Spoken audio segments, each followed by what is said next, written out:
Donner à chacun le pouvoir de vivre. Année après année, nous consommons toujours plus vite les ressources naturelles que la planète ne peut en générer.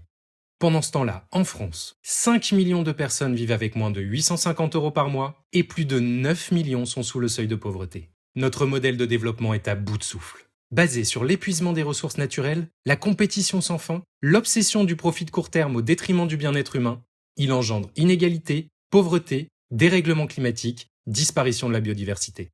Nés de racines communes, l'urgence écologique et la crise sociale se nourrissent l'une et l'autre, nous précipitant dans le mur. Mais cela n'est pas une fatalité. Parce que fin du monde et fin du mois sont interdépendants et que nous devons les traiter simultanément, des associations, syndicats et mutuelles se sont unies autour du pacte du pouvoir de vivre. Elles viennent de tous horizons, représentant des millions de personnes, militants, adhérents, bénévoles, donateurs, salariés. Elles portent 66 mesures concrètes et efficaces pour donner à chacun le pouvoir de vivre dignement tout en protégeant notre avenir et celui des générations futures. Elles agissent ensemble, auprès du gouvernement, des députés, des sénateurs, des élus locaux, pour que dans chaque nouvelle loi, dans chaque nouveau décret ou décision publique, les questions sociales et écologiques soient au cœur du débat. Car sortir des énergies fossiles, rénover les passoires énergétiques ou rendre accessible une alimentation bio et locale sont autant de solutions pour améliorer le quotidien de chacun, tout en s'attaquant aux défis environnementaux.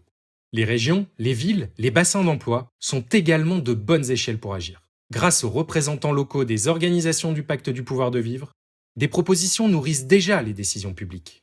C'est le cas à Concarneau, en Bretagne, où le collectif du pacte a créé l'association Territoire zéro chômeur de longue durée pour favoriser la création d'emplois au service de la transition écologique et de la cohésion sociale du territoire. Et les entreprises, que peuvent-elles faire dans tout ça ?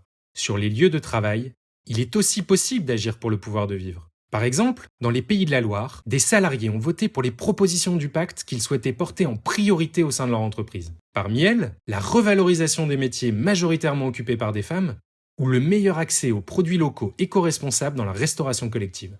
Et vous vous demandez comment agir pour une société plus juste et écologique ? Aidez-nous à faire connaître le pacte du pouvoir de vivre et ses 66 propositions en partageant cette vidéo à votre famille, à vos amis, à vos connaissances. Plus elles irrigueront la société, plus elles deviendront incontournables. Vous pouvez aussi participer à faire vivre ces propositions auprès des groupes locaux de chacune de nos organisations. Pour en savoir plus sur le pacte ou rejoindre une organisation locale, www.pactedupouvoirdevivre.fr.